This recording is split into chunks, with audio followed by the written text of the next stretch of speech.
Hola amigas, amigos, bienvenidos al programa del día jueves que hacemos con Nicole Rodríguez para que al fin en la semana tenga un poco de seriedad periodística este programa.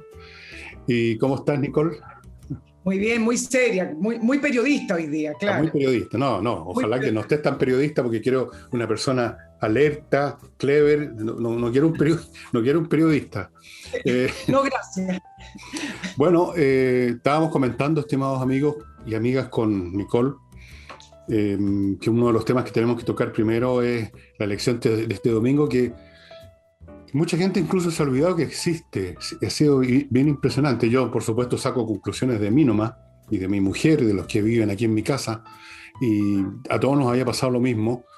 Y de ahí estoy extrapolando, no sé, pero me da la impresión que mucha gente ni se acuerda o no le interesa, cree que ya está todo dicho, está todo resuelto y que no, nomás, que no se van a molestar. No sé si tú tienes esa misma impresión. Sí, vámonos con el tema de las elecciones y la impresión que tú tienes es propio también de los análisis que vaticinan que la participación, si bien en mayo fue del 45 por ahí por ciento, algunos pronostican que esta participación va a ser del 30%, bastante baja. Y Sí. por lo demás, ha habido poca publicidad. Por ejemplo, los mismos vocales de mesa que participaron en mayo tienen que participar ahora. Y eso poca gente lo sabía. Y también, como tercer punto, yo creo que la gente está cansada de la política y de ir a votar también. Yo con esto no estoy diciendo que se queden en la casa porque No. voy a decir todo lo contrario, pero efectivamente necesitamos de repente como esa frase, give me a break, entre tanta elección y tanta política que hemos vivido desde octubre. Dicho esto, déjame comentarte lo que viene este domingo y vamos, me imagino, a puntualizar en la elección de gobernador regional de la metropolitana entre Karina Oliva y Orrego. Antes de decirte algunas cosas y al ponerlo en número la gente se va a dar cuenta. Tú sabes que con esto de que en la elección de mayo quedó esa sensación de que la izquierda dura ganó, que la izquierda dura o la extrema izquierda es la nueva fuerza predominante, yo les quiero comentar que de todas las elecciones de segunda vuelta de gobernadores regionales, que son 13, ya que solo 3 gobernadores regionales fueron electos en primera vuelta, 2 de unidad constituyente y 1 independiente en Valparaíso, Mundaca, que es el que se hizo conocido por el tema de los derechos del agua. El punto es que en estas 13 gobernaciones regionales de segunda vuelta va unidad constituyente y en las cuales disputa con Chile Vamos y el Frente Amplio. Ningún candidato del Partido Comunista pasó a segunda vuelta en gobernador regional. 2 del Frente Amplio van a segunda vuelta y el resto, los 9, son de Chile Vamos. Entonces, cuando uno empieza a bajar las cifras, se da cuenta que lo que son en elecciones territoriales, y dejemos de lado la elección de la constituyente, que fue algo especial, fue algo distinto y fue con un objetivo distinto.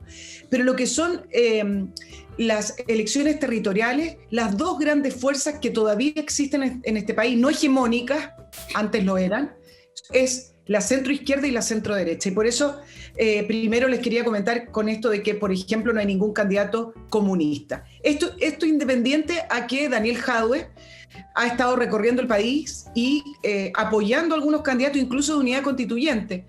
Ahora, hay 2 candidatos de unidad constituyente que Daniel Jadwe apoyó puntualmente, más allá de Karina Oliva, que ya vamos a hablar de ella, pero son porque tienen afinidad palestina con él, no porque tengan afinidad con unidad constituyente y a Daniel Jadwe. Eso lo quería decir entre paréntesis. Y desde el punto de vista de lo que se viene en la elección de gobernador regional de la metropolitana, es importante. Varias cosas que decir. Uno, demostró cierta división en el Frente Amplio. Recuerden que el Frente Amplio con el Partido Comunista van a ir a primarias para la elección presidencial con Karina Oliva. ¿Por qué? Porque Karina Oliva fue apoyada por Daniel Jadwe y en la medida en que se fue dando esta campaña de segunda vuelta, Boric se fue distanciando por varias razones. Uno, porque Oliva recibió el apoyo del Partido Humanista y Boric dice, yo ni por 1 millón de votos me uno a esta farándula o a esta política.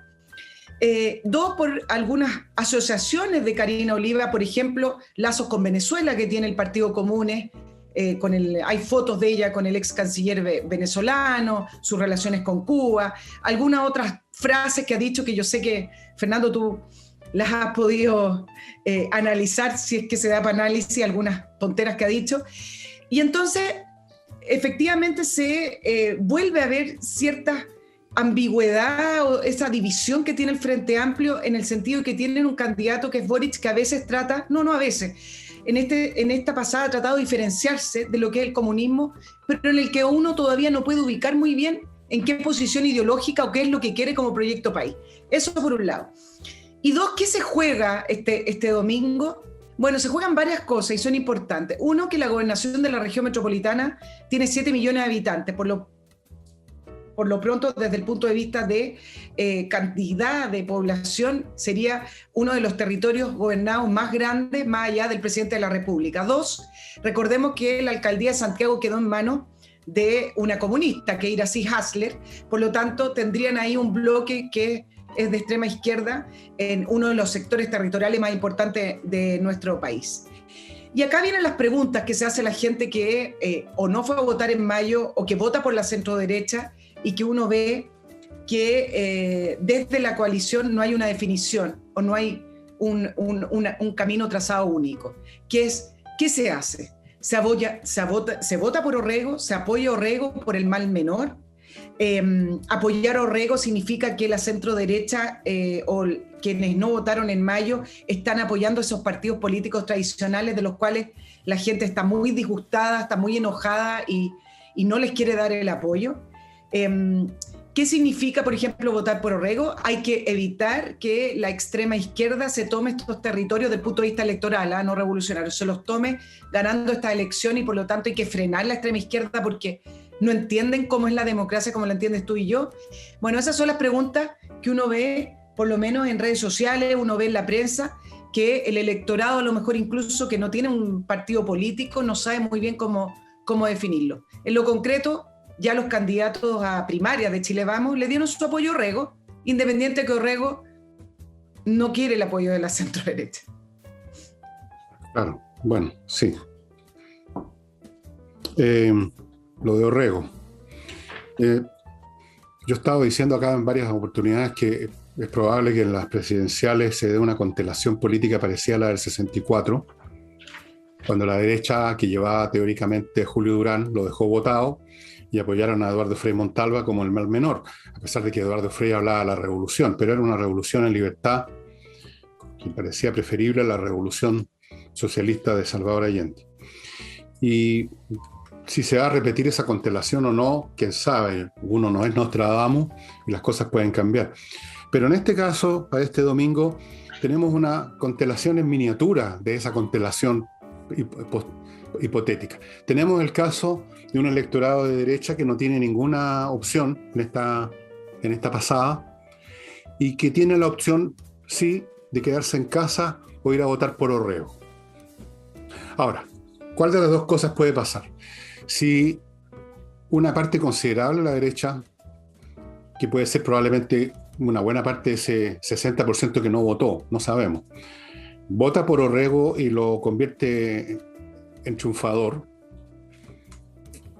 podemos sacar algunas conclusiones, podemos juntar ese hecho con otros que se están dando, que hoy día, por ejemplo, viene una encuesta muy interesante donde aparece una serie de puntos tocados que revelan que este país sigue siendo básicamente de centro-izquierda, no de izquierda. Estaría aprobado eso. Pero si no ocurre, si no va la gente a votar, si la derecha no sale de sus casas a votar por Orrego, no se va a aprobar nada. No se va a aprobar entonces que, bueno, la izquierda la lleva, etcétera. Se va a aprobar simplemente que esa gente no salió porque no tiene interés, porque creen que esto de la gobernación no tiene importancia, que es un cargo como un globo sonda, una cosa que está en el aire, que no pincha ni corta, o siguen molestos, o lo que sea, no consideran que sea tan decisivo. Y no vamos a saber, no vamos a poder concluir, entonces la derecha simplemente no va en las presidenciales, en la próxima pasada, no va a votar por un candidato como puede ser, por ejemplo, como yo estaba especulando, la señora Provost o la señora Narváez. No, solo si pasa lo primero podemos sacar algunos elementos, digamos, claros. Esto no es por cargar la mano a un lado, sino que me parece a mí que es de certeza matemática.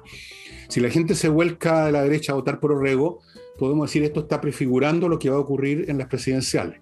La gente se va a resignar a la idea que la derecha no va a elegir a ninguno de sus hombres y que va a tener que elegir entre la izquierda de Jadwe o del otro fulano Boric o quien sea, y un personaje de centro izquierda que es más digerible. Se puede concluir. Pero si no pasa eso, todavía vamos a seguir con nuestra tremenda interrogante. ¿Cómo se va a conducir la gente en las presidenciales? Yo creo que de todas formas se va a conducir muy distinto. O sea, aunque no votara nadie de derecha por Orrego este domingo, Nicole, no hacerlo, eso no significa que no va a votar nadie en las presidenciales, ponte tú, por el candidato, por el eventual, todo esto especulativo candidato de centro-izquierda. Después que no logre salir el de derecha.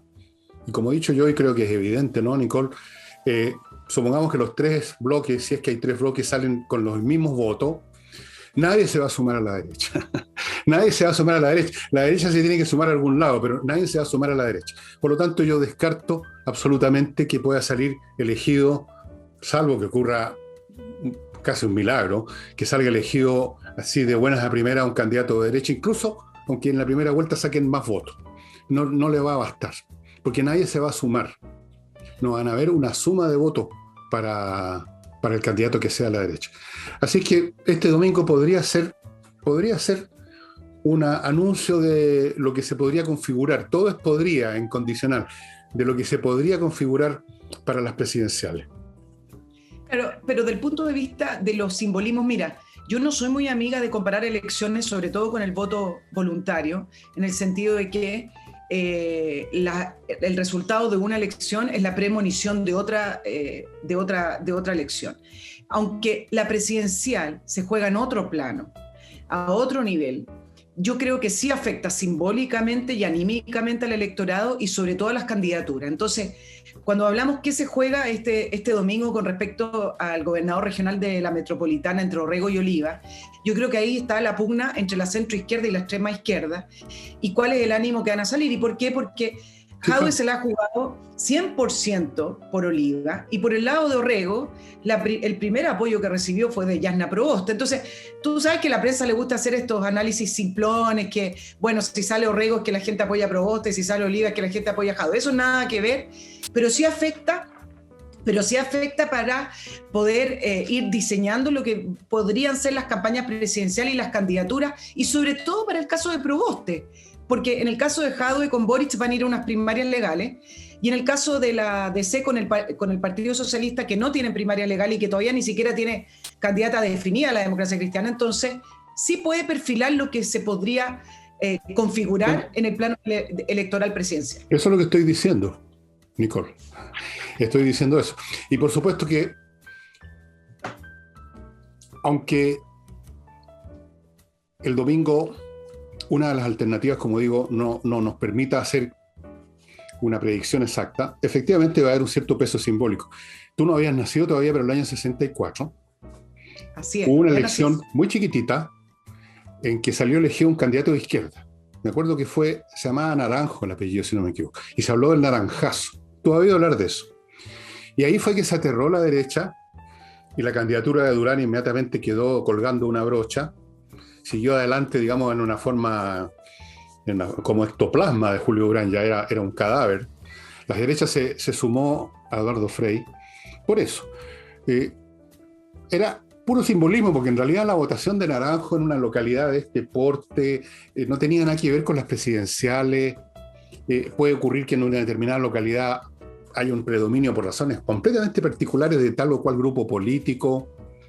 No significaba, desde el punto de vista puramente, por así decirlo, estadístico, político, real de los hechos, nada tremendo, pero se convirtió efectivamente en un factor psicológico que aterró a la derecha. Me acuerdo yo estaba ya era viejona, y en esa época tenía 15 años, me acuerdo muy bien el pánico de la derecha.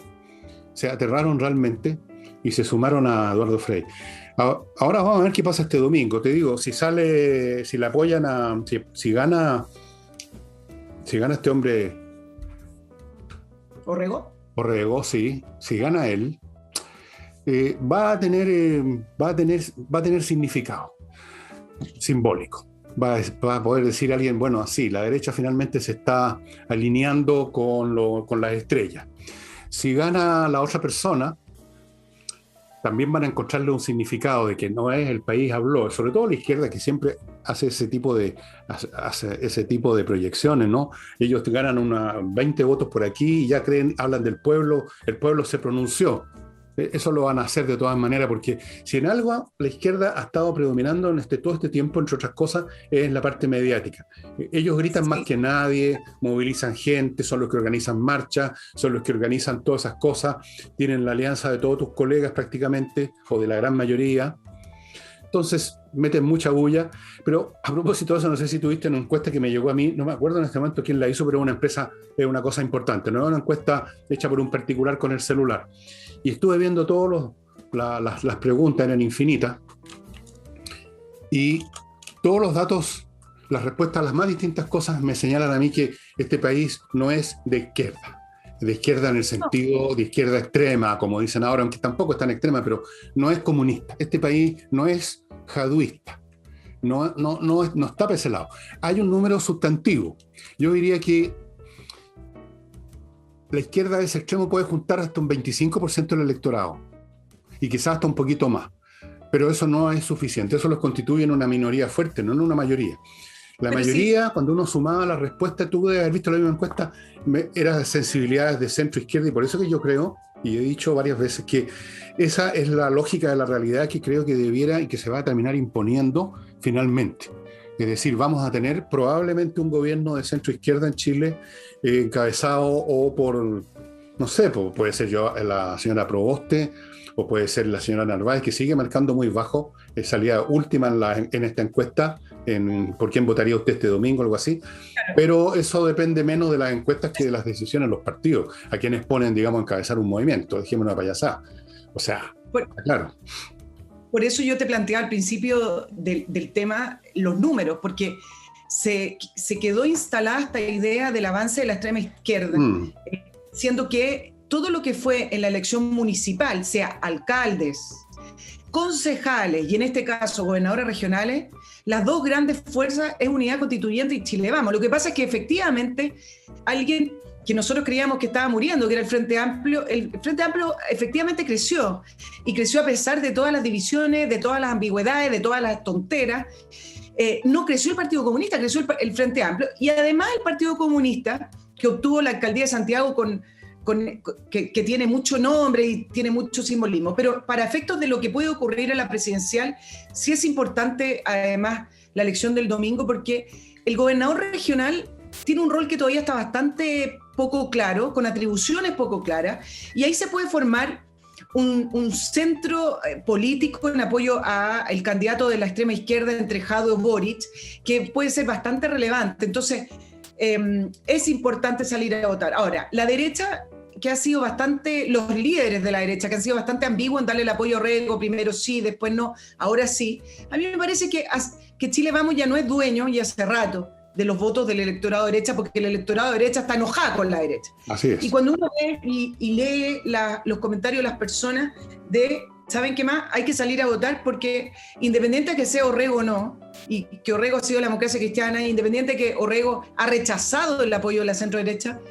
hay que evitar que lleguen al poder la extrema izquierda que creen otra cosa. Yo creo que eso así se simplifica, y de a poco se ha ido levantando algunas voces en Renovación Nacional hablando de terminar con el avance de la extrema izquierda, que es algo nuevo, algo que está recién levantándose, hablando de que las fuerzas democráticas, un concepto que no lo habían levantado algo antes, empiecen a sumar fuerza y poder evitar el avance de esta extrema izquierda.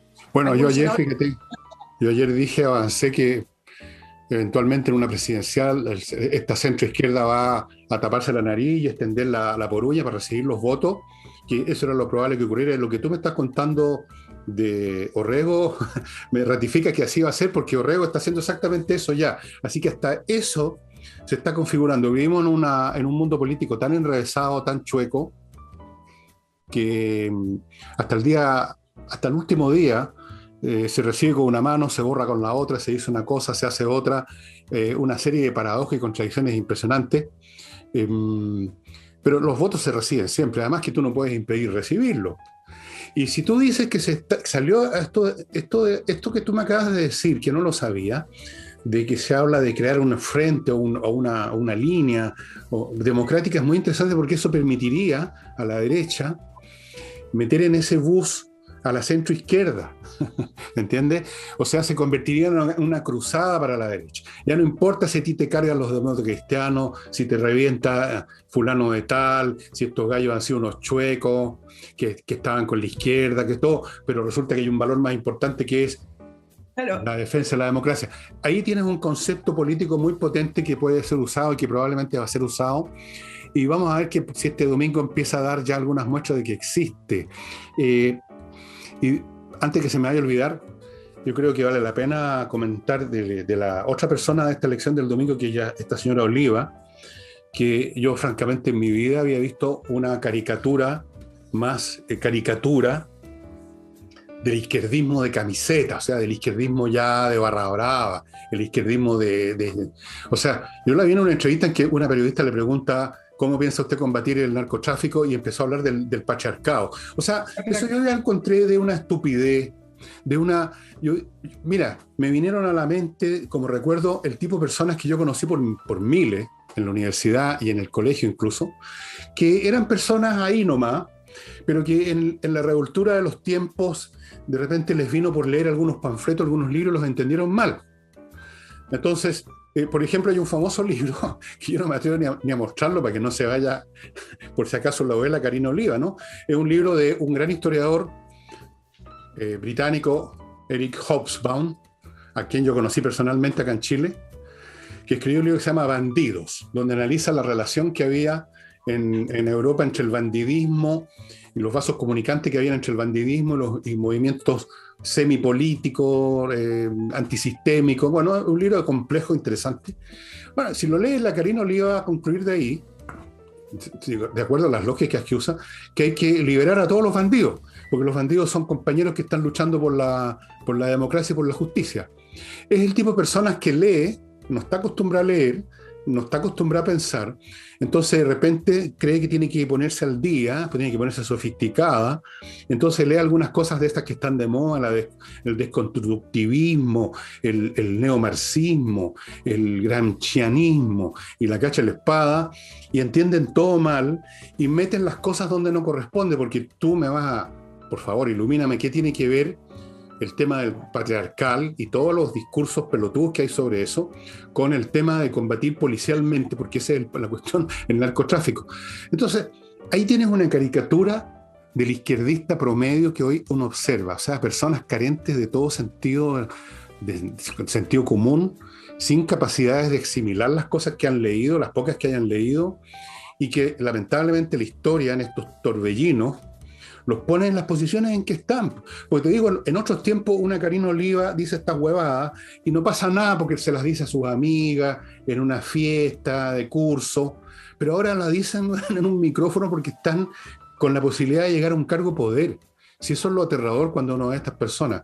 En otros tiempos siempre han existido gente así, digamos de pocas luces, pero no llegaban, digamos, al poder. No, habían filtros, ¿eh? Habían filtros de todo orden, institucionales, votaciones, el sentido común de la gente.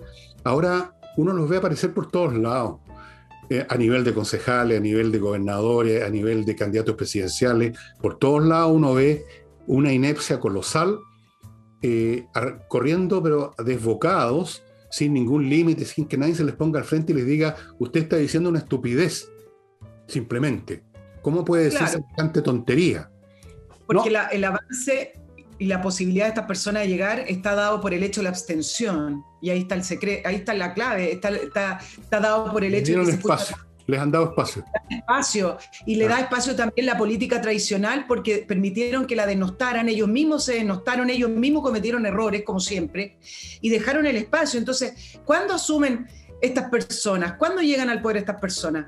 Cuando realmente la gente le da espacio porque ya no quiere nada más, porque ya ni siquiera el mal menor funciona. Mira, a propósito de la fuerza democrática que tú hablas, que podría ser de levantar a todos estos partidos siendo las fuerzas democráticas versus la extrema izquierda, yo sé que fue bastante polémico y fue ya casi de repente una payasada este proyecto que levantó Jorge Alessandri, el diputado, con respecto al retiro del 100% de la AFP, y uno decía, bueno, ¿en qué mundo estamos?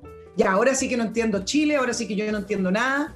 Un diputado de la UDI levantando un proyecto para que usted saque el 100% de sus recursos. Pero mira, dándole una mirada un poco más profunda a la idea de Jorge Alessandri, y hoy leyendo una carta en la cual él explica por qué, uno se da cuenta que acá también subsiste este concepto de poder limitar o poder por lo menos sacar a colación a la extrema izquierda, que ha estado todo este tiempo con esas palabras retóricas bonitas, que dejaron avanzar a la extrema izquierda con estas palabras retóricas bonitas, pero que al final en la realidad y en lo concreto significan situaciones en que la gente, yo creo, muy improbable que esté de acuerdo. Entonces hoy Alessandri explica que al final de cuentas lo que él está tratando de sacar a colación es que la extrema izquierda quiere nacionalizar, y lo explica, porque a esta altura, Fernando, con la bajo conocimiento de los conceptos que hay que explicar lo que significa nacionalizar. Suena bien, es nacionalizar, los fondos son de los chilenos, no.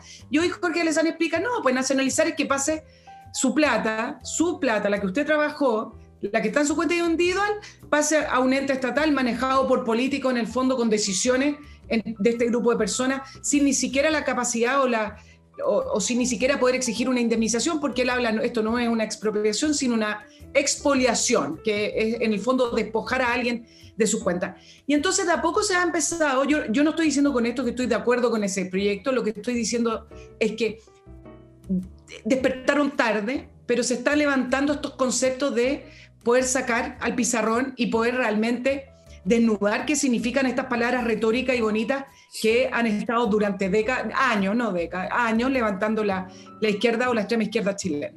Bueno, pero si eso es lo que pretendía Alessandri, lo hizo muy mal.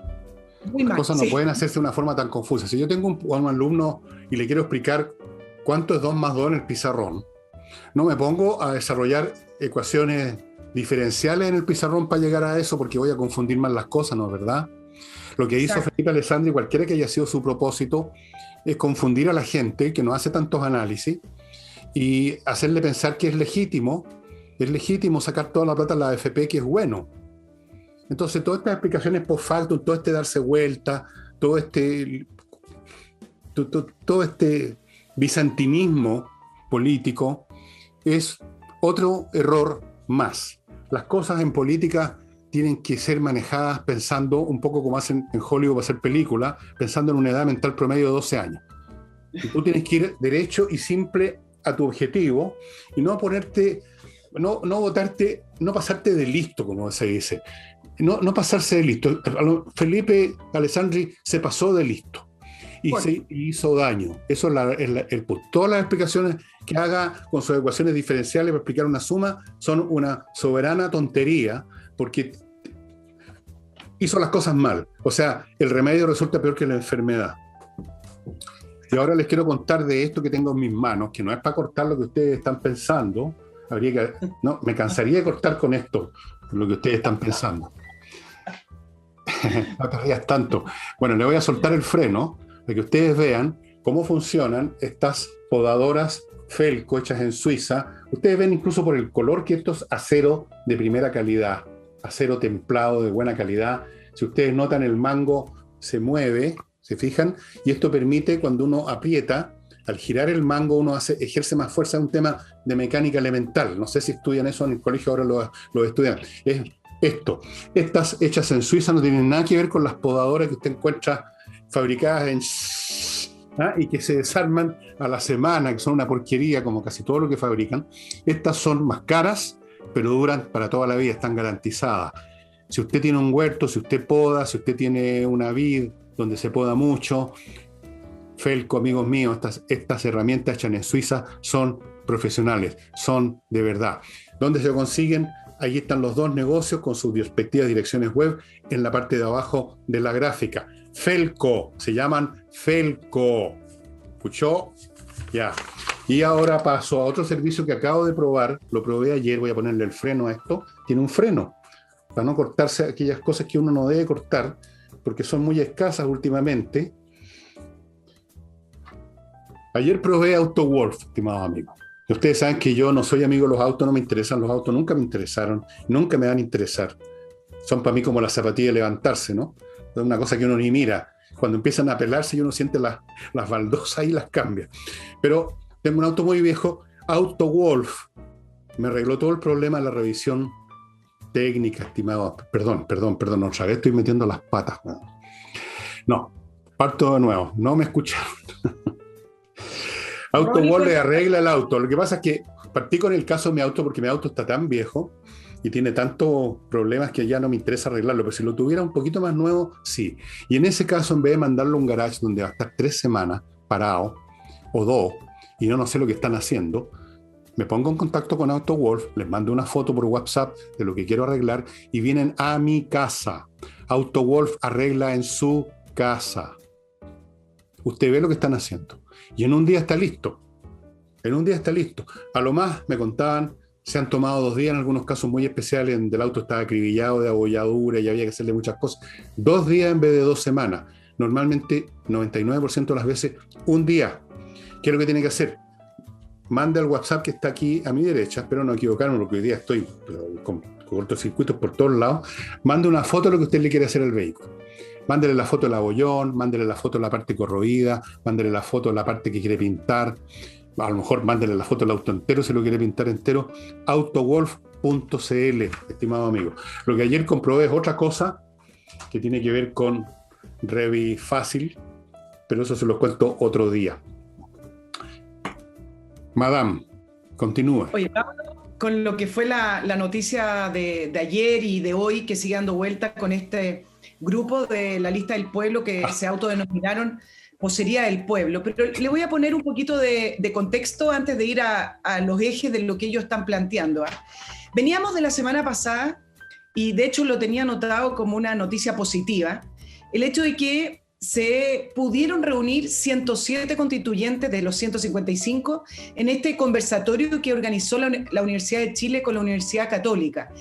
Y fue la primera instancia en la cual los constituyentes pudieron conocerse, juntarse, conversar, pero lo más importante es que la Universidad de Chile con la Católica les pudieron entregar el resumen de lo que fueron todas estas conversaciones que se hizo a lo largo de Chile el año pasado, que se llama Tenemos que hablar de Chile. Mira, participaron más de 9.000 personas, 30 universidades, distintas comunas, distintas edades. Participó una gran cantidad de gente, lo que lo hace valioso. Y tú sabes que dentro de esas conclusiones que se entregaron a los constituyentes, habían puntos que uno dice, bueno, son bastante de sentido común y no me parecen nada fuera del otro mundo, como por ejemplo que quieren un Estado que no los vulnere, valoran la diversidad de opiniones, quieren un sistema político que realmente se preocupe de la gente, cosas así, o la esperanza de un futuro país mejor. Los únicos que se restaron de este conversatorio de la semana pasada fue el Partido Comunista, por supuesto, con sus constituyentes que tienen alrededor de 9 por ahí, porque dijeron que no se dejaban pautear con nadie. Y acá viene otra diferenciación que me parece positiva, que está tratando de hacer Boric, al decir que esto no es un pauteo, que participaron Cabildo, y él nombró toda esta lista de participación, y que por lo tanto esto es un diálogo y no es un pauteo, y a lo cual se sumó también Jackson, en el fondo, tratando de separar aguas con el Partido Comunista. Veníamos con esta idea, con este espíritu, y me da la impresión de que esta vocería del pueblo viene un poco a contestar esto, al decir que ellos no se subordinaban al acuerdo de paz, y ojo que dijeron que no se subordinaban tampoco a ninguna institución del país.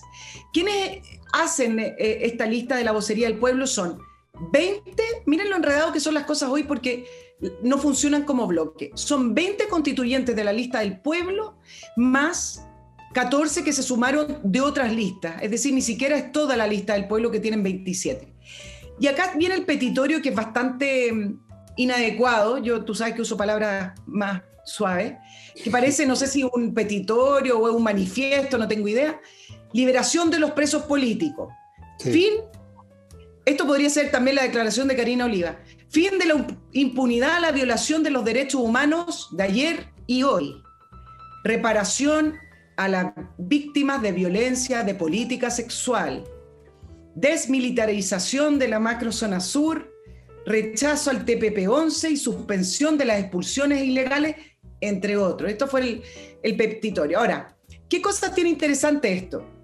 Más allá de criticar lo que están diciendo. Uno, que es primera vez que se forma un grupo, más allá de las listas, al interior de la Comisión Constituyente.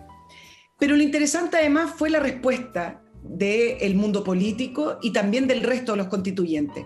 Algo muy distinto a lo que uno vio o el ánimo que uno vio en octubre del año 2019. La respuesta transversal del resto de las personas fueron que esa no es la misión que tiene la constituyente, que la institucionalidad es importante y bueno, y así podría seguir diciendo.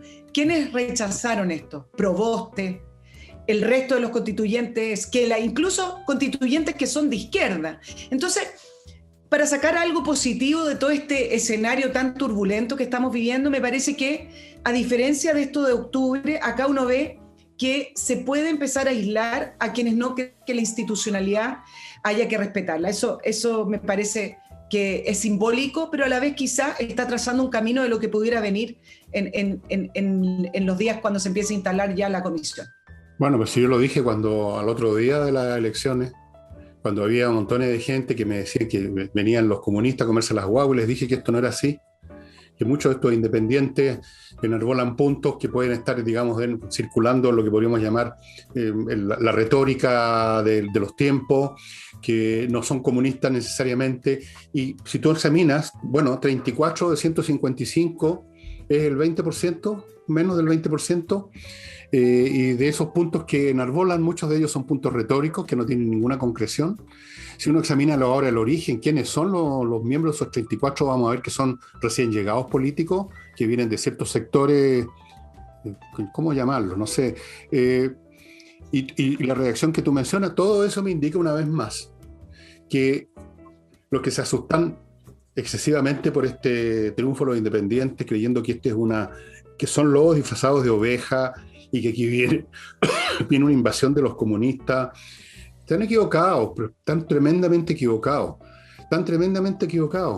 Y una vez más, con lo que tú dices, se configura, muestra un poco la cara, esta realidad, esta lógica de la realidad, que indica que este no es un país que esté dispuesto a seguir esas líneas. Y por eso que los comunistas se quedan siempre solos, no participan en ninguna cosa, siguen con su 5 o 4% de votación, siguen siendo una camarilla, una secta perdida como los escenos o algo así, y pueden meter mucha bulla y son más coherentes que otros, y claro, y pueden de repente, como hicieron en Santiago, y llevaron a toda su gente a inscribirse en Santiago, pues esto fue preparado, la información de ustedes. ¿Ustedes creen que el Partido Comunista esperó de brazos cruzados a ver qué pasaba en las elecciones de Santiago? Hubo todo un proceso de traslado de militantes y simpatizantes comunistas que tomó varios meses. Ya les voy a contar un día esa historia porque yo tengo informantes, yo lo he dicho muchas veces y no estoy inventando, en todas partes. Y me han contado. El verdadero país es este país que tú viste en ese como llaman ahora conversatorio, que me parece una palabra que no tiene sentido, en esa conversación. Ese es el Chile, un Chile que está preocupado de la propiedad del agua, que sea pública o no pública. En realidad, eso es una cosa bien retórica. En el fondo, el agua nadie se la mete al bolsillo, es un absurdo. Pero en fin, hay un montón de temas. El tema de la violencia sexual, que también, dicha de cierta forma, parece una cosa fanática y extrema, pero que tiene algunos sentido. Tiene sentido. En un país donde vemos incluso gente, digamos, de buen nivel educacional y que le sacan la cresta a la señora. Hemos visto casos en estos últimos días. Entonces, la gente escucha todo eso, ve todo eso y cree que se viene la ola, y no es tal. El país no está para eso, la gente no está para eso. Una vez una persona me lo dijo de una manera que parece muy burda, pero la guardé en mi RAM porque me hizo sentido. Me dijo: este no es un país de $600 per cápita al año, sino un país de 12.000, y eso cambia completamente las cosas. Cambia. O sea, se generan otros intereses, otras mentalidades, otras actitudes, y por mucho que el tipo que tiene auto, casa y que tuvo a su hijo en la universidad pueda vociferar, como me tocó ver en octubre, gente que se paraba el auto para retarme a mí, y venían con su familia bien vestidos en auto, se notaba que eran personas que habían ascendido socialmente. Esa gente no quiere perder lo que tienen en manos de aventureros políticos. No quieren perder lo que tienen en manos de anarquistas, de demoledores, de primeras líneas, de revolucionarios, de toda esa gente que copan los medios, pero no copan la conciencia del país. Y por eso que yo creo que van a hacer, y lo he dicho del primer día, van a tener aquí su termidor, que va a ser, afortunadamente para ellos, meramente político, con votos, no con urnas de votos, no de las otras. Van a sufrir un termidor y lo van a sufrir en grande. Pero hasta el momento siguen equivocándose, siguen mirándose entre sí, porque son autorreferentes, se aplauden a sí mismos, ven estas votaciones particulares que tienen muchas explicaciones y sacan las cuentas del gran capitán. Como te digo, lo de la región metropolitana fue preparado minuciosamente, pero como una operación militar, tal como se preparaban esas concentraciones en las plazas durante octubre y noviembre del año 19. Todo fue preparado y muy bien hecho, pero no refleja al pueblo, la ciudadanía, ni ninguna cuestión. La realidad la estamos viendo con estas cosas que dices tú, ese ¿cómo lo llaman ahora? Conversatorio. Esa conversación lo estamos viendo, lo vamos a ver, yo creo, y lo vamos a ver en las presidenciales, básicamente, y lo vamos a ver en las parlamentarias. Te lo voy a dar vuelta de otro punto de vista para recoger los temores de las personas y hacerme cargo de eso. Es efectivo que la realidad puede finalmente hacerse cargo y encauzar esto. El problema es que en octubre lo que vio la gente es que no es que se impuso la realidad, en octubre se impuso la violencia. En octubre ganó la violencia. En octubre no se pudo controlar el país. Entonces muchos te podrían decir, acogiendo la realidad, decir, ok, sí, puede que la realidad sea aquella, pero si en este país se impone la violencia, entonces estas personas sí pueden avanzar. Ahí te voy a explicar. O quienes no creen en la institucionalidad, efectivamente pueden llegar al poder y pueden seguir avanzando. Sí, eso sería así si ellos adquirieran finalmente lo que todas las revoluciones al final obtienen cuando llegan al final del camino, y es el poder militar, la fuerza letal. Los bolcheviques eran una minoría, pero lograron, gracias a la coyuntura de la Primera Guerra Mundial, que se desintegró el ejército zarista, pudieron hacerse el poder a balazo limpio. Los revolucionarios franceses aprovecharon que se desintegró el ejército real y se hicieron del poder con amenazas y con violencia. Pero la realidad tiene muchos planos. El plano de la violencia es real, pero hay otros planos más profundos. Es como en el océano. Tú ves las olas, tú ves la espuma arriba, pero hay corrientes profundas. Estas personas, este movimiento en Chile, no van a obtener lo que obtuvieron en Venezuela. No sé si queda clara la cosa, no voy a dar más detalles. En Chile hay algo que no pueden conquistar. No pueden hacerse del poder, no pueden controlar la institucionalidad, esa institucionalidad que usted está pensando. Entonces, al final, la realidad de los sentimientos de fondo de la gente se impone, a pesar de esa primera coyuntura violenta, que yo mismo escribí sobre eso, la insurrección. Pero está este otro plano de realidad, que es mucho más potente, más lento, que responde a fuerzas históricas tremendas, como eso de los $13,000 per cápita, ¿no es cierto?, que determina niveles de vida, niveles de demanda, expectativas, maneras de ver el mundo, que se generalizan y que ponen un tope a estos aventurerismos políticos, a estas insurrecciones, por muy bien organizadas que estén y por muchos éxitos iniciales que obtengan. Éxitos tácticos, pero nunca estratégicos. Oye, sería estratégico si pudieran hacerse del poder militar, voy a decirlo de frentón, como se hicieron en Venezuela, por la completamente distinta estructura de esas instituciones en ese país. En Chile es imposible. En Chile es imposible y lo saben. Entonces, están supeditados en última instancia una y otra vez a recurrir a qué opina la gente en la urna, en los votos, y ahí es donde finalmente van a ser derrotados. Y por eso que se están configurando estos cuadros que tú ves, Nicole. Oye, a propósito de esos cuadros, va a ser interesante pasar el fin de semana. ¿Te acuerdas que el programa pasado analizábamos la lista del pueblo desde el punto de vista de los independientes, de estos movimientos de la calle, que finalmente terminan también convirtiéndose en un partido político si es que quieren realmente participar de la vía política? Bueno, el fin de semana se van a reunir ellos más otros 300 participantes para definir si van a ir a la parlamentaria. Y si es que van a la parlamentaria, la decisión de ellos es si se convierten o no en un partido político. Me acordaba por el tema de los chalecos amarillos. Va a ser interesante ver cómo ellos van tomando cuerpo después de la vida institucional, si es que deciden entrar a la vida institucional. Y cortito, porque me parece que es una noticia positiva. A propósito del conversatorio, algunos lo analizaban y yo me voy por esa línea de cómo a veces es la sociedad organizada, y yo no estoy hablando acá de los movimientos en la calle, estoy hablando de la sociedad, de los cuerpos intermedios, empiezan a llenar los vacíos que no llenan la política o que no llenan los partidos políticos, y parte de aquello fue este conversatorio que organizó la Universidad Católica, la Universidad de Chile. Y he estado recopilando algunos otros movimientos que me parecen súper interesantes, de gente que antes no hablaba. Por ejemplo, hay un movimiento que se llama Banco Central Autónomo, y que mandan información, claro, ellos no están en la calle con barricadas, pero mandan información a los constituyentes, levantan información en redes sociales y en la web acerca de por qué es la importancia del Banco Central Autónomo.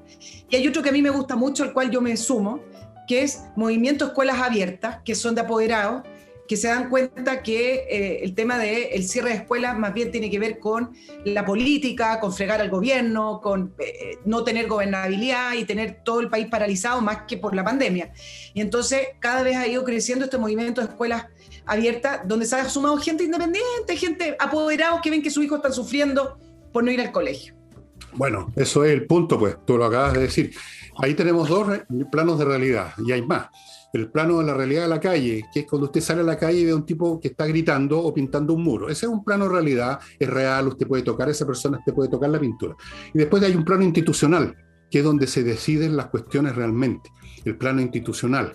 Ya ves tú la paradoja de que estos movimientos callejeros llega un momento en que se dan cuenta que hay un límite en lo que consiguen, ya llega un momento en que se empiezan a acabar esos grupos, llega un momento en que se empieza la gente a ir, y entonces ellos mismos empiezan a pensar en organizarse institucionalmente como partido e ir a las instituciones, a los parlamentos, a los congresos, o organizarse de otra manera, porque en ese plano de realidad es donde las sociedades son movidas, manejadas, cambiadas, transformadas o conservadas. No es en la calle.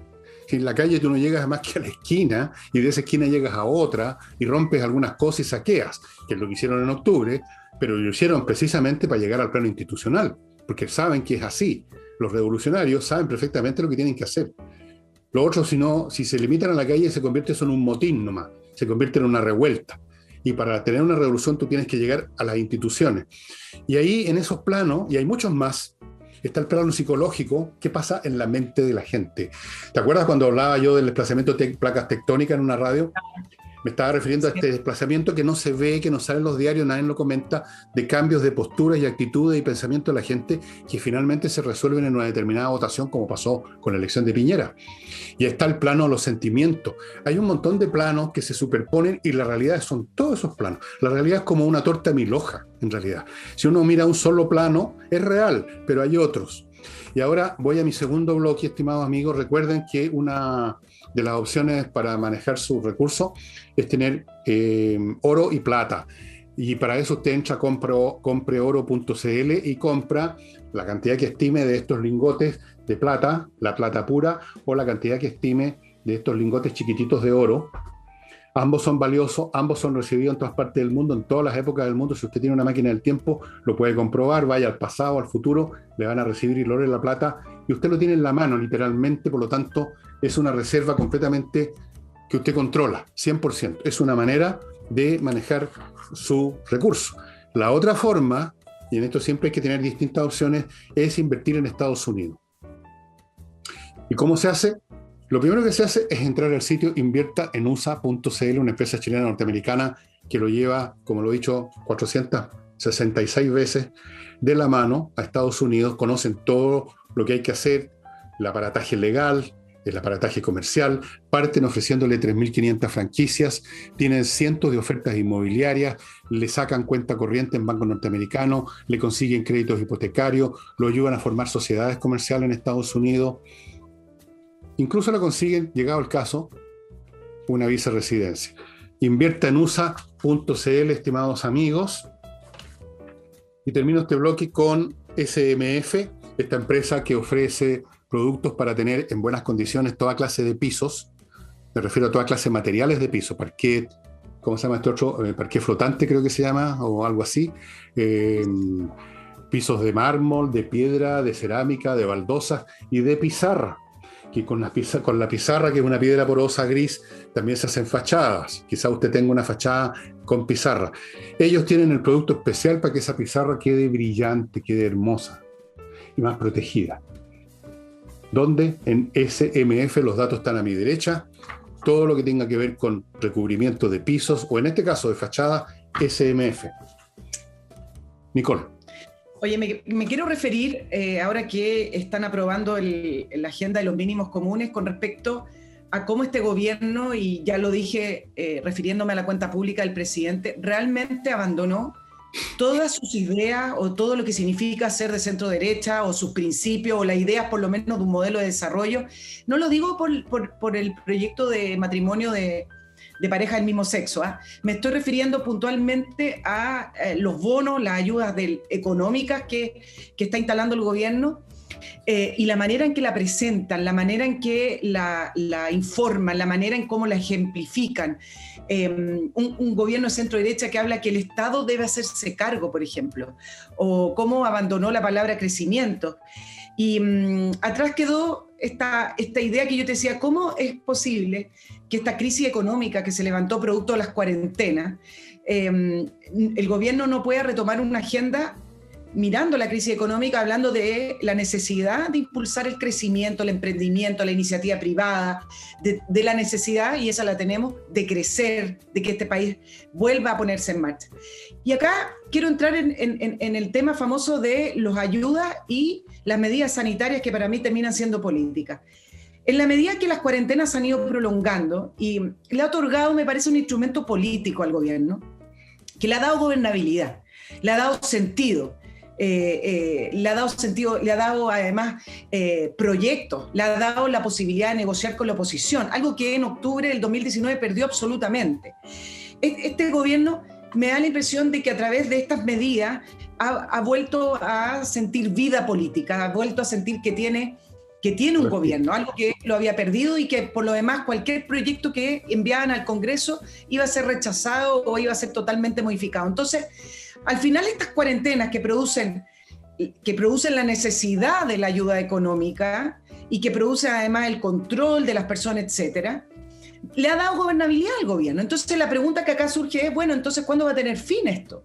Porque empezamos en un círculo vicioso de a más cuarentena, más necesidades de ayuda, más proyectos envía el gobierno y le quedó gustando lo de los bonos. Mira, el IFE va a llegar a 15 millones de personas. El gobierno hoy y ayer llamando a inscribirse, pero así, inscripción express, o sea, llame ya y le va a caer plata del cielo. Ninguna información con respecto a los requisitos para inscribirse al IFE, ninguna advertencia con respecto a que las personas que reciban dinero que no les corresponde van a tener que devolverla.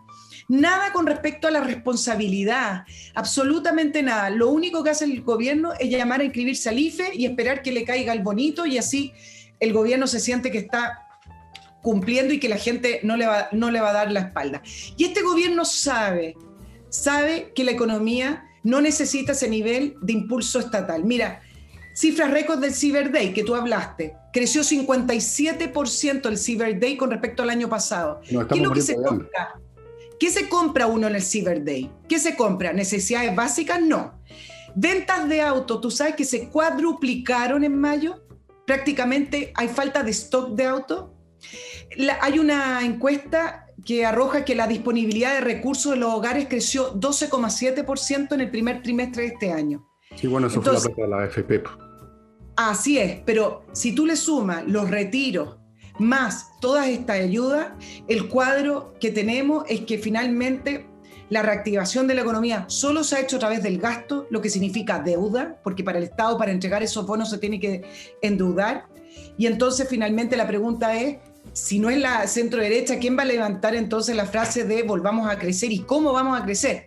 Porque esto nos va a repercutir. Y esto nos va a repercutir en el corto plazo, no en el largo plazo. Y tú sabes, las cifras van abajo, la construcción va abajo, la última cifra de inversión en la construcción ha sido la más baja en 10 años y así sucesivamente. Sí, bueno, eso es verdad, es muy complicado. Yo no sé cómo van a parar esas medidas, como comenté el otro día. O sea, cuando a la gente que se ha acostumbrado a recibir plata, y yo no digo que no la necesiten, sino que simplemente estoy mencionando el hecho que se acostumbran a recibir maná ¿Cómo les dice que se acabó el maná? En septiembre, se supone que se acaba ese ingreso familiar. ¿Cómo lo vas a parar? El incentivo que va a haber de los políticos, que son una manga de irresponsables, de ganar unos votos diciendo sigamos hasta noviembre, sigamos después hasta febrero, va a ser muy grande. Pero igual creo que el país va a crecer, fíjate. Va a crecer porque yo no me pierdo con los detalles. Yo he leído bastante historia para darme cuenta cómo un país que incluso quedan físicamente total y completamente destruidos, como pasó con Alemania, como pasó con gran parte de Europa, de hecho, en 5 años ya estaban empezando a despegar y en 10 años iban como avión en Europa. El año 55, yo seguí esos datos minuciosamente porque leo mucha historia europea, en el año 55 Alemania, que no había quedado ni siquiera un pueblo chico en pie porque lo habían bombardeado todos los aliados, ya estaban como locos las fábricas que habían fabricado los tanques Tiger y los cañones, estaban fabricando y se habían hecho famosos su Volkswagen. Claro, Alemania es Alemania, otra clase de gente, otra clase de país, otra clase de cultura, pero de todas maneras, las capacidades de reconstrucción nacidas de la necesidad o nacidas del afán de lucro, que bueno que existe porque así se mueve la gente, son muy potentes, son muy potentes.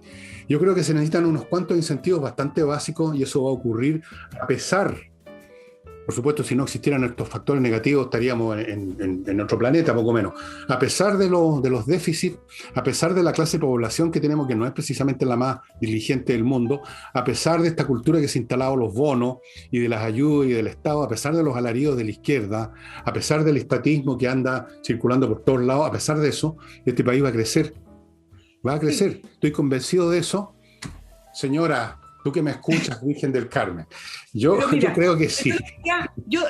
Efectivamente va a crecer, además la base de comparación con el año pasado es baja. Y todos los índices muestran que va a crecer, pero algunas diferencias. Yo lo decía, yo estoy hablando desde el punto de vista político y económico. Y desde el punto de vista político, lo que estoy hablando es que el manejo de la pandemia y el cómo se hace, le ha dado al gobierno sí, claro, la gobernabilidad en su último año, algo que él no esperaba. Entonces, el cómo al final deciden cortar las cuarentenas o cortar el control o cortar las limitaciones, yo me lo cuestiono porque efectivamente le ha dado un tema al gobierno. Sí, tienen que cortarlo igual. Tienen que cortarlo igual porque tiene un límite esa política, porque llega un momento en que se empieza a gastar. Llega un momento en que las cifras de contagiados y todo que van a caer abruptamente. Acuérdate lo que estoy hace tiempo prediciendo, agosto, septiembre, se van a ver cambios brutales en las estadísticas y ya no va a haber no va a haber agua en esa piscina. Okay. Va a estar además la campaña electoral lanzada, vamos a entrar a otras lógicas. Así que sí, le ha servido al gobierno hasta cierto punto, no sé si para la gobernabilidad, pero para aparecer como gobernante. Pero no va a poder, digamos, perpetuar eso. Por último, porque el gobierno se tiene que ir, así que... pero eso falta mucho. Ahora, también la pregunta sería, ¿qué va a hacer el próximo gobierno con esta cuestión?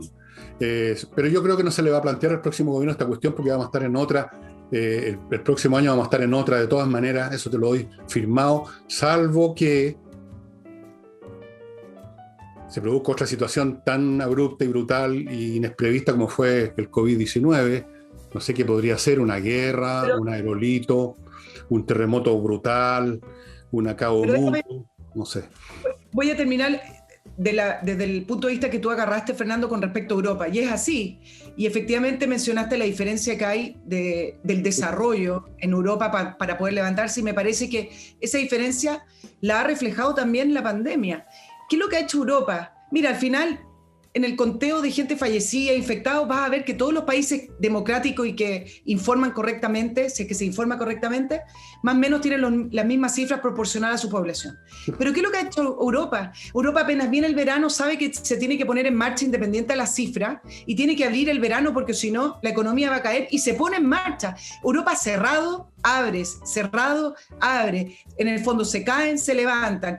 Pero siempre la perspectiva ha sido el cómo seguir avanzando con el virus. Si el virus no va a desaparecer de la noche a la mañana, y acá la perspectiva es todo cerrado, nadie sale hasta que no exista ningún tipo de riesgo. Y esa es la diferencia, que me parece que a lo mejor los años en Europa de las guerras han sabido levantarse encima de los bombardeos. Uno a veces ve imágenes de las guerras, de cómo abren locales chiquititos. Yo he visto unas imágenes espectaculares, la Segunda Guerra Mundial, unas panaderías en Inglaterra abiertas mientras los estaban bombardeando y uno dice, bueno, Bueno, así es, Así en el es, fondo. así en Y todas eso es lo que partes. nos pasa. Lo que pasa es que en Europa, fíjate, bueno, en Europa al principio cerraron más que en Chile, ¿ah? En Francia yo tenía contacto con una persona que ya después no me escribió más, parece que se molestó conmigo y nos reprochaba que nosotros no nos habíamos cerrado más y ellos estaban cerrando todo. Lo que pasa, hay un detalle muy sencillo porque los europeos se tienen que abrir más ahora que llega el verano. Para Europa en su conjunto, especialmente para Italia, España y también en parte Francia, el turismo es una industria tan fundamental como para nosotros el cobre. Nosotros no somos un país turístico, nosotros no necesitamos abrirnos al turismo. El turismo es una fracción menor de los ingresos de Chile. Acá tenemos otra cosa que hace el papel de turismo, que es el cobre, y que están funcionando. Nunca paró aquí la producción de cobre, Nicole. En ningún momento se paró Chuquicamata, que yo sepa. No, en ningún momento. Hicieron. Nosotros, La oposición hizo, ¿ah? La oposición pero no paró, no paró, no paró. Entonces, claro, nosotros, si fuéramos un país turístico, te aseguro que estaríamos viviendo una cosa bastante parecida a la de Italia, que viven del turismo. Europa entero es un museo que vive del turismo. Si tú has estado en Europa, yo sé que tú has estado en Europa, yo he estado en Francia y en Inglaterra. Y tú lo que ves en las calles, cualquier persona que va a esos países, son turistas. Uno no encuentra a los franceses ni a los ingleses, uno encuentra coreanos y chinos sacando fotos. Viven del turismo, todos los negocios de Londres viven del turismo.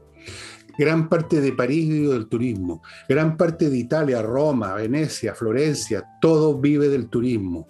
No pueden, así se venga el mundo abajo, parar eso porque entonces simplemente esos países bueno, especialmente en Italia, no sé si has visto, Venecia es entero turismo. No, Al punto tal, es tan extremo que incluso algunos venecianos están reclamando, porque es demasiado turismo ya. No sé si viste unas imágenes de unos italianos reclamando porque estaban entrando por uno de los canales de Venecia unos tremendos barcos repletos de turistas, pero esos mismos que reclamaban viven de esos turistas, pues eso lo digo.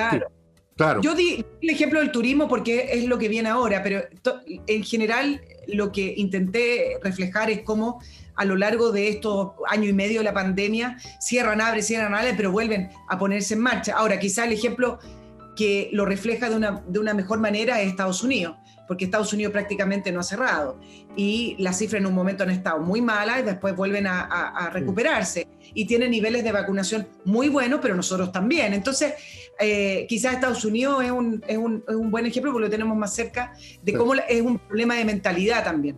Por supuesto. Y ahora les cuento, estimados amigos, que si usted quiere, a propósito de abrir negocio, abrir colegio, y quiere abrirlos con toda tranquilidad y que usted está haciendo todo lo necesario para evitar problemas, Lotus Air, estos aparatos que ve a mi lado, el último alarido de la tecnología norteamericana, hecha en conjunto con los científicos y los técnicos de la NASA, nada menos. Lotus Air, estos aparatos producen peróxido de hidrógeno permanentemente por un proceso muy complicado, pero no es necesario conocerlo. Y usted puede estar al lado de esa máquina, no hay ningún problema, pero todos los patógenos que están en la atmósfera son destruidos. No solo el COVID, todo, la influenza, el virus del resfrío, los microbios, los patógenos, los hongos, todo cae patas para arriba, todo es destruido y usted puede estar al lado. Si usted quiere asegurarse que su colegio, que su bar o que su restaurante o lo que sea va a estar bien, Lotus Air, estimados amigos, este dispositivo ha sido aceptado y aplaudido, diría yo, por todas las agencias de certificación tecnológica del mundo. Lotus Air. Y Lavo Club, ya sabe. ¿Quiere usted lavar bien su vajilla? Pregúntenme a mí qué es lo que uso. Pregúntame, Nicole, ¿qué uso yo? ¿Qué es lo que usas, Fernando? Lavo Club y mis pobres y mis manos que no les pasa nada a pesar de que tengo una piel de mierda. Esa es la palabra que con todo se me irrita. Pero este detergente es hipoalergénico, no me pasa nada. Y lavo 2 veces al día. Hay un detergente para la ropa también. Los productos son hipoalergénicos, biodegradables, no molestan el medio ambiente. La empresa le trae el producto, se lleva los envases vacíos, por lo tanto tampoco jode al medio ambiente con envases de plástico botados en un basural. Todo amistoso con el medio ambiente, excelente detergente en la loza, excelente detergente en la ropa. Hay también un suavizante para acompañar al detergente. Todo, póngase en contacto con Lavo Club, conviértase en cliente de Lavo Club y además va a estar apoyando una empresa chilena con químicos chilenos, trabajadores chilenos, distribuidores chilenos, todo chileno.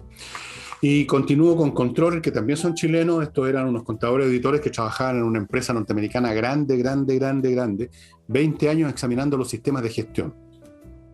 Decidieron fundar su propia empresa, que es Controller, y hacen lo mismo en Chile. Revisan el área de gestión de su empresa, encuentran los problemas, le dan la solución y su empresa queda funcionando mucho mejor. Y eso es lo que se necesita hoy en día para no solo sobrevivir en estos tiempos, sino incluso prosperar. Porque en los tiempos difíciles, Nicole, como tú sabes, no es solo cuestión de salvar el pellejo, sino que a veces los que lo hacen mejor, les va mejor que nunca. Les va mejor que nunca porque hay otros que no les va tan bien. Entonces ahí los mejores destacan más. Tenga su empresa funcionando al 100% con Controller.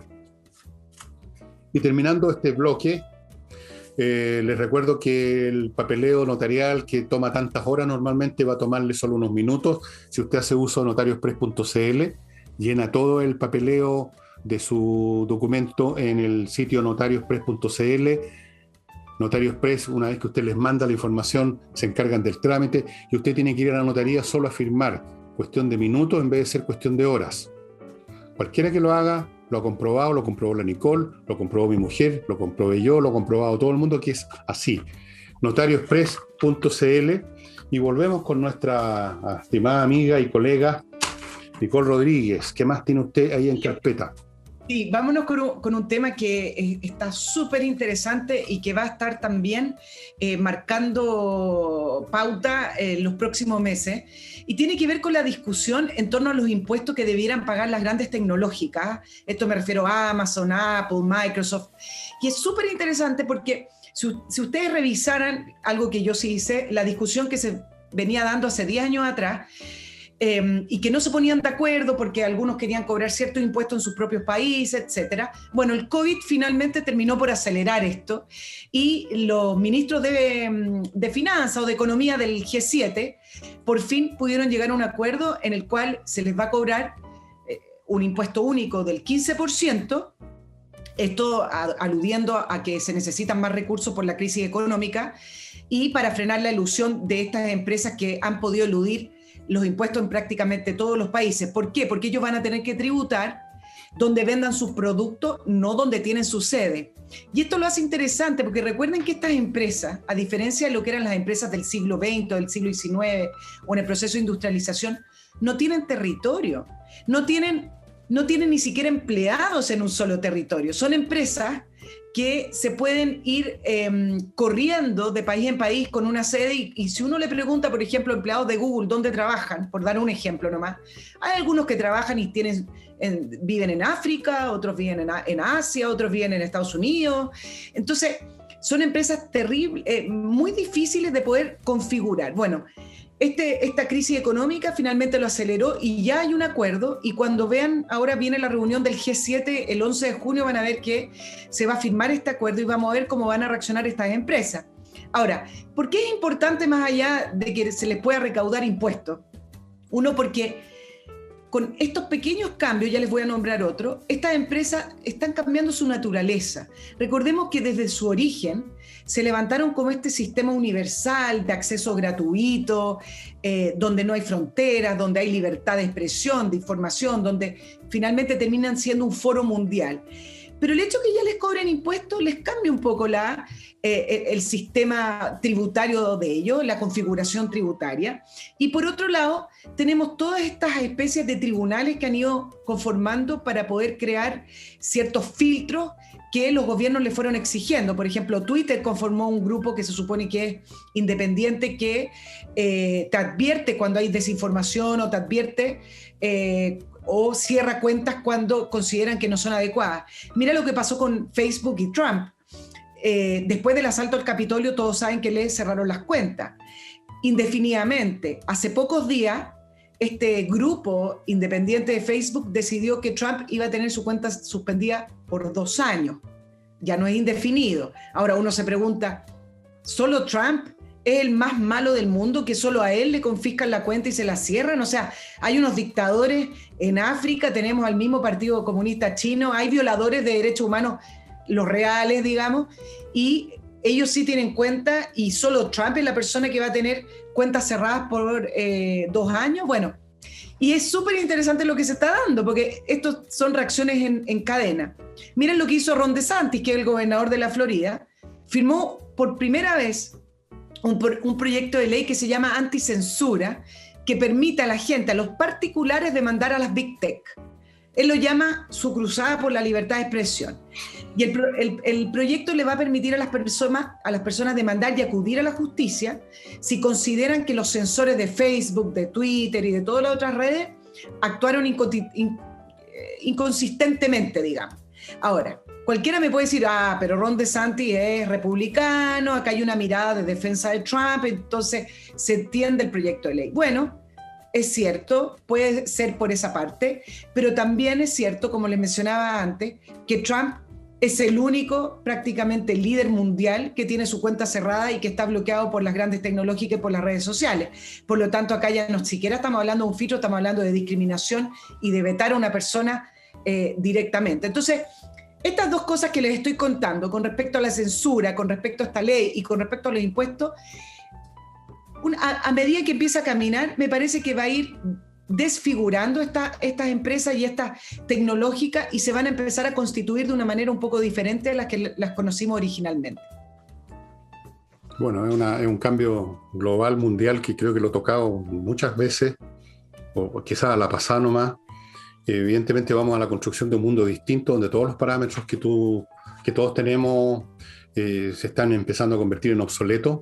Libertad de expresión, o las empresas entendidas como entes que buscan solamente el lucro, pero pagan unos impuestos, pero en el fondo las lógicas de ellos es el profit solamente. Ahora empieza a establecerse como un paradigma y estándar para medir todo, incluyendo a quién le censuramos y le quitamos la Facebook y a quién no. Otro concepto que es simplemente la mantención del orden social.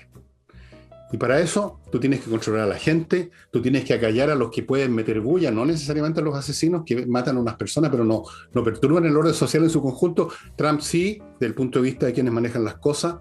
Empiezas a entender cómo funciona la sociedad china, empiezas a entender la multiplicación de las cámaras de vigilancia, de las bases de datos, de las grandes empresas tecnológicas que saben todo de tu vida y que financian determinados candidatos. Se está configurando un mundo distinto, completamente diferente, por necesidad histórica, y por lo tanto las reacciones a eso, por razonables que a uno le parezcan, por legítimas que a uno le parezcan, no tienen eficacia. Es un poco, pero ya no hay tiempo, voy a mi último bloque porque si nos pasamos la hora. Lo hablaremos en otro programa, o lo hablaré un día sábado, qué clase de mundo se va a constituir, que a uno le puede gustar o no, pero en todo caso es lo mismo, porque las generaciones que lleguen, Nicole, no van a conocer otra cosa y les va a parecer esa la norma. Esa es lo que llaman la nueva normalidad. Un mundo controlado, donde las empresas son privadas todavía, pero son ordeñadas de otra manera por el Estado. Es un proceso que se ha visto en otras historias civilizacionales. Algún día voy a hablar de cómo ocurría esto en los finales de la civilización clásica, porque también ahí se dio un momento en que el rico empezó a sufrir lo que se llamaban en esa época las liturgias. O sea, tú eras rico, pero estabas obligado de una forma u otra a entregar buena parte de tu riqueza al demos, al pueblo, de una forma de otra. Tenías que hacerte cargo de montones de gastos, pues ya no era cuestión de que fueras rico y tú no habías matado a nadie y eras, por lo tanto, libre de gastar tu plata como querías. No. Si tú querías mantenerte dentro del orden social, querías mantener algo lo que tú tenías, querías seguir siendo lo que eras, tenías que asociarte al bienestar del resto de la población de una manera distinta. Esto es un fenómeno muy interesante y lo voy a examinar otro día, pero antes de eso, cómo se repite la historia es muy interesante. Es como una espiral, ¿eh? Cada vez más grande, más complicada, pero se repiten las mismas, ¿cómo llamarlas? Las voy a llamar las constantes en tensores. Para los que saben matemática me entienden lo que estoy diciendo. Y parto con km millas, amiga. Si usted tiene kilómetros acumulados en empresas aéreas, entre a kmmillas.cl y conviértalas en dinero antes que la empresa aérea se la convierta en un cero, que es lo que hacen cada cierto tiempo. kmmillas.cl. Si usted tiene unos niñitos que quiere convertirlos en personas pensantes, entre a espacioajedrez.com y métalos al mundo del ajedrez comprándoles ese hermoso tablero con esas hermosas piezas, el manual, el reloj digital, con 3 licencias cada producto para entrar a Espacio Ajedrez y aprovechar muchos más servicios. Este es el momento de tomar a los niños antes que los agarre esta máquina de destrucción cerebral que es los medios de comunicación de hoy en día, las pantallitas. póngalo a jugar ajedrez, se van a divertir además, esto no es una tarea pesada, no es como aprender órgano o tocar el clavecín, es entretenido, van a desarrollar sus funciones cerebrales superiores. Y otra forma de desarrollar las funciones cerebrales superiores es aprender cosas. Por ejemplo, inglés. Aprenda inglés de una buena vez en entrenainglés.cl. ¿Cuál es la diferencia con otras academias? Que las clases son hechas por profesores que saben inglés, que saben enseñar, y las clases son online, que son mucho más potentes. Entrenainglés.cl. Y termino con aquello que me mantiene a mí tranquilito aquí en mi pieza, sin humo, sin olores, que es Climo, que está funcionando a 21 grados. Hoy día está un poco más frío, 21 grados. No hay ni un ruido, no hay contaminación, no hay humo. La cantidad de electricidad que gastan es muy inferior a cualquier otro sistema. Yo ya estoy ahorrando plata hace rato. Toda la inversión que hice, que era bastante al alcance de cualquier persona normal, ya la pagué. Con todo lo que he ahorrado en los gastos que tenía antes en calefacción, estoy al otro lado. Así es que miclimo.com, estimados amigos, sí. Y ahora, lamentablemente, estimada amiga, nos hemos pasado bastante del tiempo que yo considero que es razonable. No podemos abusar de la paciencia del público, ¿no? Así déjame, es que... Sí. ¿Quieres algo más? Ya, solamente muy cortito, y estábamos hablando de las restricciones, la cuarentena, y en medio de todo este escenario en que la gente no puede salir, el presidente Piñera anunció su gira, su primera o regreso a hacer gira internacional el 22 de junio. Acuérdate que el estado de excepción termina el 30 de junio y hasta el minuto, porque no nos han informado lo contrario, si tú sales del país tienes que volver, estar en una residencia sanitaria, obligado, hacer una serie de trámites. Entonces, uno se cuestiona un poco y decir, bueno, ¿cómo es que el presidente va a salir de viaje con estas medidas de excepción, con las fronteras cerradas, para hacer un viaje que él dice poder hablar de los derechos humanos, mira tú, y poder reunirse con personas que uno dice... A ver, ¿para qué está haciendo este viaje? ¿Lo está haciendo para poner a Chile en el escenario mundial o lo está haciendo para poder ver en qué plano internacional está él como figura? Esa es la pregunta que dejo planteada. Yo creo que está preparando su salida, de salir en paz, habiendo enterrado el hacha de guerra con todos sus enemigos, habiendo pagado los tickets, las pólizas de seguro. Yo creo que está en eso. Bueno, y ahora ¿no? Sí... pero eso será para otro día, ¿no? ¿Cuáles serán las motivaciones que funcionan en el mate de don Sebastián, que le tocó dura por Dios que le tocó pesar la compañera de baile, ¿eh? Le tocó la fea, la gorda, la chueca, la que tenía litosis, le tocó todo bailar muy mal. Y eso sería todo, estimados amigos, será hasta mañana yo solito, pero en fin, el próximo jueves otra vez con Nicole Rodríguez. Que estén muy bien, chao, chao.